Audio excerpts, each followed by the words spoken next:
Se cada parte do seu corpo fosse gradualmente substituída por novas células ao longo da vida, você ainda seria a mesma pessoa? Olá! Sejam muito bem-vindos ao Matematizei, o lugar onde a ciência e a matemática se encontram com as grandes questões da existência. Eu sou Andresa e hoje vamos mergulhar em um dos enigmas mais fascinantes e persistentes da filosofia, da ciência e, pasmem, até da matemática. Preparem-se para ter suas certezas balançadas, porque a pergunta que eu vou fazer para vocês hoje é a seguinte: o que define a identidade de algo?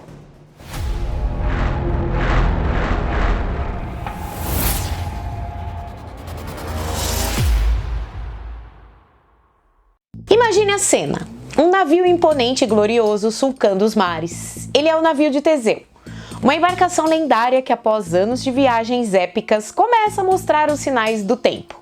Uma tábua apodrece aqui, uma vela se rasga ali. Para mantê-lo navegando, cada peça danificada é cuidadosamente substituída por uma nova. Madeira nova, cordame novo, tudo perfeito. E assim, peça por peça, ao longo de cada século, cada parte original do navio é trocada. Chega um momento em que absolutamente mais nenhuma de suas partes originais permanece. Todas foram substituídas. E aqui surge o grande dilema. Este é ainda o navio de Teseu? E se alguém com todas as peças originais que foram descartadas resolvesse remontá-las e construísse um segundo navio, qual dos dois seria o verdadeiro navio de Teseu? O que continuou navegando com peças novas ou aquele feito das partes originais? Esse é o famoso paradoxo do navio de Teseu. Uma questão que remonta à Grécia Antiga, debatida por mentes brilhantes como Platão e Heráclito. Bem, parece simples, mas prometo a vocês que a resposta está longe de ser trivial. E hoje vamos desdobrar esse paradoxo em suas múltiplas camadas, explorando através das lentes da filosofia, da museologia, da biologia e, claro, da nossa paixão, a matemática e a física. Substância, forma e identidade. Para começar nossa jornada, vamos voltar aos nossos amigos filósofos. Eles adoram uma boa charada conceitual. A discussão aqui gira em torno da natureza da identidade. Aristóteles, por exemplo, nos falaria sobre a diferença entre substância e forma. Então eu quero que você pense assim: a substância seria o material de que algo é feito, a madeira, o ferro, a tinta. A forma, por outro lado, é a estrutura, a organização, o design, que o torna algo único. Ou seja, ele acaba sendo o que é. O navio como entidade tem uma forma particular que o diferencia de uma pilha de madeira. Heráclito, com sua famosa frase "ninguém entra duas vezes no mesmo rio", defendia a ideia de que tudo está em constante fluxo, em um perpétuo devir. Para ele, a identidade seria mais fluida. Se tudo muda, como algo pode permanecer o mesmo? Bem, já Platão, com sua teoria das formas, argumentaria que a verdadeira identidade de algo reside em sua forma ideal, um modelo abstrato e imutável. O navio de Teseu seria apenas uma manifestação imperfeita de uma forma navio ideal. Se a forma se mantém, a identidade também se mantém, mesmo que a substância mude. Podemos pensar nisso em termos de conjuntos. Se temos um conjunto de elementos que compõem o navio original, N0 é igual a P1, P2, Pn. Após a primeira substituição, temos um novo conjunto, N1, P1', P2, Pn. E assim por diante até chegarmos a NK, P1', P2', Pn'. Para Heráclito, cada NI é um navio diferente. Para Platão, desde que a estrutura e a função se mantenham, é o mesmo navio, apesar da mudança dos elementos do conjunto. Mas a discussão vai além. Podemos considerar a identidade numérica e a identidade qualitativa. A identidade qualitativa se refere a ter as mesmas qualidades ou características. O navio de Teseu, que continua navegando, pode manter a identidade numérica. Ainda é o mesmo navio, número 1. Mas muda a identidade qualitativa. Suas partes não são mais as mesmas. O navio construído com as peças velhas, por outro lado, pode ter as qualidades originais, mas é numericamente um novo navio. ou seja, um navio número 2. Agora vamos para um campo onde o paradoxo de Teseu é uma dor de cabeça constante: a museologia. Pensem em uma obra de arte antiga, um instrumento musical histórico ou até mesmo um esqueleto de um dinossauro. O que acontece quando essas peças precisam de restauração? Se um museu possui uma espada de um imperador romano e essa espada é corroída pelo tempo e o restaurador precisa substituir a lâmina, o cabo e até mesmo a guarda, ela ainda é a espada original do imperador? Bem, museus enfrentam esse dilema constantemente. A autenticidade é um valor central e eles precisam balancear a necessidade de preservar o objeto para as futuras gerações com a manutenção de sua originalidade. A decisão de restaurar ou substituir é complexa e leva em conta múltiplos fatores: integridade material, até que ponto a substituição de partes compromete a materialidade original do objeto, intenção do artista criador. O que o criador original pretendia com aquela obra? A restauração altera essa intenção? Função uso original.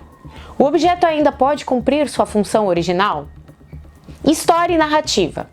A história do objeto, suas modificações e usos ao longo do tempo também fazem parte de sua identidade. A restauração de objetos pode ser vista como um processo de otimização.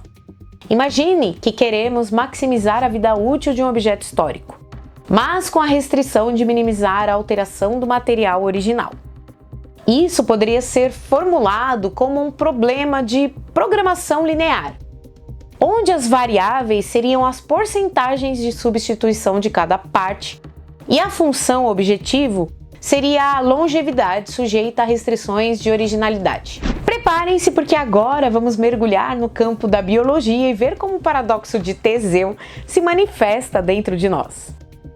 Vocês sabiam que a maioria das células do nosso corpo está constantemente sendo substituída? Nossas células da pele se renovam a cada poucas semanas. As células dos revestimentos do estômago são substituídas a cada poucos dias. Até mesmo nossos ossos estão em um processo contínuo de remodelação. Em cerca de 7 a 10 anos, praticamente todas as células do nosso corpo terão sido substituídas. Então a pergunta que fica é: você é a mesma pessoa que era há 10 ou há 20 anos atrás? Se todas as suas células foram substituídas, o que o torna a mesma pessoa? A biologia nos oferece algumas chaves. Cansado de ver seu amigo falando sobre vibrações cósmicas e você querendo desmascarar a farsa com argumentos científicos? Ou talvez você queira simplesmente entender o que acontece na ponta da pesquisa e brilhar nas conversas sobre o futuro da tecnologia? Bem, nosso curso Teorias Misteriosas da Física é a sua chave para desvendar o universo e sem a misteriosa promessa de pseudociências baratas, tá? Aqui a única magia é o poder do conhecimento. E a única teoria da conspiração é a de que a física pode ser divertida e acessível para todos que realmente querem aprender. E sabe o que realmente é misterioso? As poucas vagas que temos nesse curso. Por isso, se você quer parar de cair em contos da carochinha e começar a entender o que realmente move o universo, essa é sua chance. Haja agora! As matrículas para o curso Teorias Misteriosas da Física estão abertas por tempo limitado, tá bom? Então, clica aqui no link abaixo, tá? E garanta sua vaga. Não deixe que a curiosidade se torne frustração por falta de conhecimento. Nossa identidade biológica não apenas reside na substância de nossas células, mas na estrutura complexa de nossos tecidos, órgãos e sistemas. Mais importante ainda, reside em nosso DNA.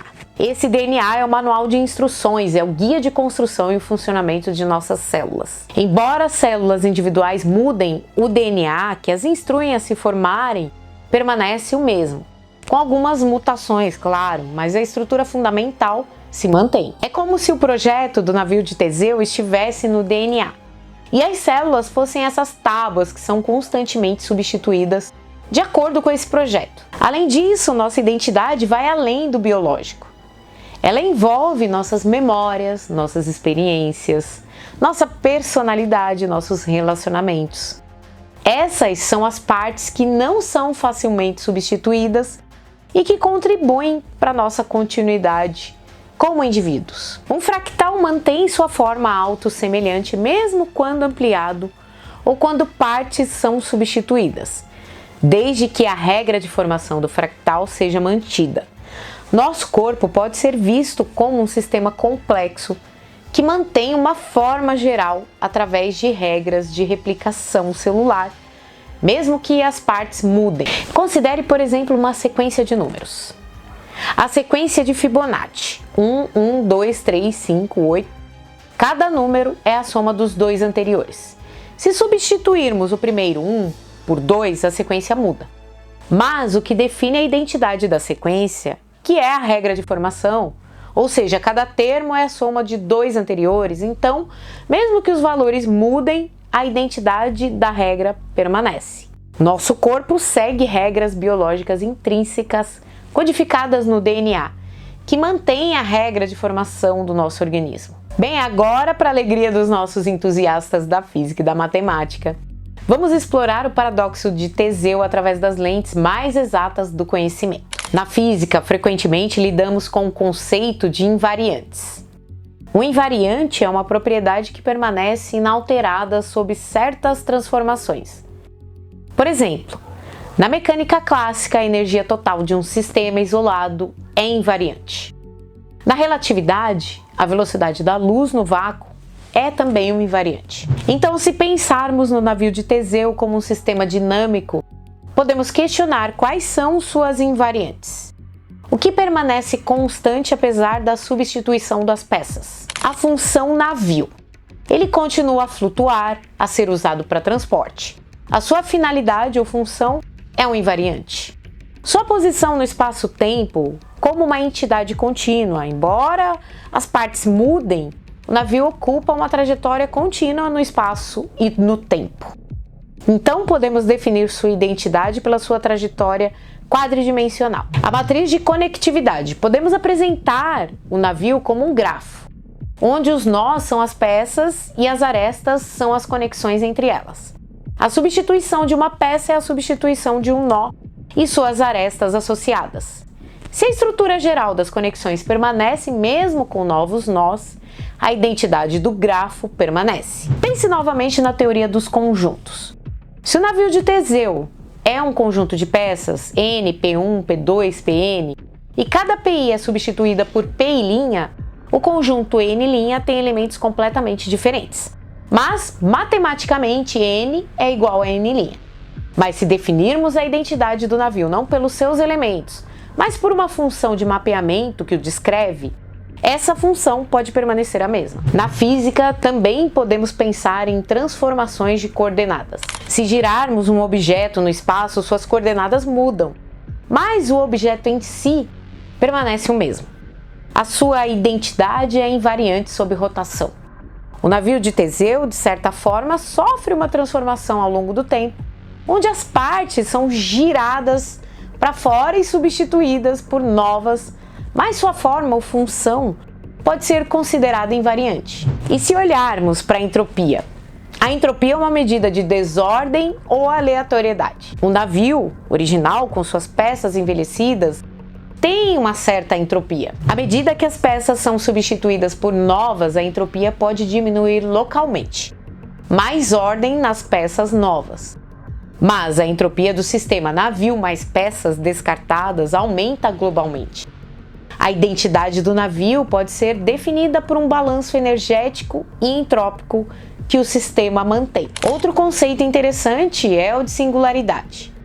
Uma singularidade é um ponto onde uma função se torna indefinida ou se comporta de maneira estranha. Podemos argumentar que a identidade do navio é mantida até um ponto de singularidade, onde a substituição de uma última peça original o transforma em algo fundamentalmente novo. Mas qual peça seria essa? E se a substituição for gradual? Como identificar esse ponto? Isso nos leva de volta à ideia de continuidade versus descontinuidade. No campo da teoria dos sistemas, podemos modelar o navio de Teseu como um sistema aberto que troca matéria com o ambiente. Peças velhas saem e peças novas entram. A identidade de um sistema aberto pode ser definida não pela composição material, mas pela sua estrutura de fluxo e pelas relações entre os seus componentes. Se as relações funcionais entre as peças, como elas se encaixam e interagem para formar o navio, permanecem, então o navio pode ser considerado o mesmo. Concluindo, um paradoxo, múltiplas respostas, a beleza da complexidade. O paradoxo do navio de Teseu, como vimos, não tem uma única resposta. E é justamente essa a sua beleza. E ele nos força a questionar nossas definições de identidade, autenticidade e continuidade. A resposta depende do critério que você escolhe para definir a identidade. Se o critério é a composição material original, então o navio não é mais o mesmo. Se o critério é a forma e a função, então o navio pode ser considerado o mesmo. Se o critério é a continuidade temporal e espacial de sua existência, então ele também é o mesmo. Se o critério é o design ou projeto, como DNA para os seres vivos, então ele é o mesmo. Se o critério é a história e a narrativa a ele associadas, então ele é o mesmo. Em última análise, o paradoxo de Teseu nos lembra que a realidade é muito mais complexa do que nossas definições simples. É um convite para pensarmos de forma mais profunda sobre o que torna algo o mesmo, seja um objeto, uma pessoa ou até mesmo um conceito científico. Bem, mas o que vocês acham? Qual é a sua resposta para o paradoxo do navio de Teseu? Deixa aí nos comentários a sua opinião. Se vocês gostaram dessa jornada pelo conhecimento, não esqueçam de deixar seu like, compartilhar com os amigos e inimigos também, por que não? E se inscrever aqui no canal, assim vocês não perdem as próximas explorações. Afinal, o universo está repleto de mistérios e estamos aqui para desvendá-los juntos. Aos membros do canal, meus sinceros agradecimentos. Considere seu apoio pelo clube de membros, chave Pix ou botão Valeu Demais. Um beijo no coração de todos vocês e até o próximo episódio.